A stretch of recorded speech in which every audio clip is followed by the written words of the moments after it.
Repo rate क्या होती है? आए दिन हम सुनते रहते हैं कि आरबीआई बैंक ने रेपो रेट बढ़ा दिया है, आरबीआई रेपो रेट कम कर रहा है। लास्ट अभी कुछ महीने पहले हमने सुना कि आरबीआई ने रेपो रेट कम कर दिया। रेपो रेट का मतलब ये होता है कि नॉर्मल अर्थों में यह है कि एक अमाउंट जो ब्याज के ऊपर दिया जाता है बैंकों को, उसको हम रेपो रेट समझ सकते हैं। नॉर्मल भाषा में मैं एक एग्जांपल से समझाता हूँ।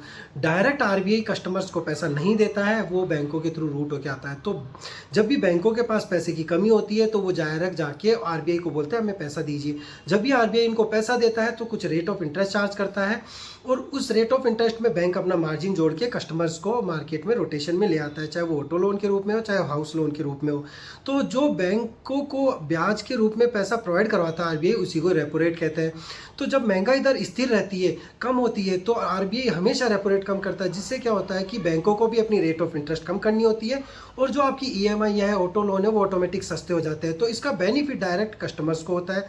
तो ये नॉर्मल भाषा में आप समझ सकते हैं कि जब भी आरबीआई बैंकों को पैसा ब्याज में देता है, उसी को हम रेपो रेट कहते हैं। अगर जानकारी अच्छी लगी हो तो लाइक कर सकते हैं, सब्सक्राइब कर सकते हैं मेरे चैनल को। Thank you guys, thank you so much.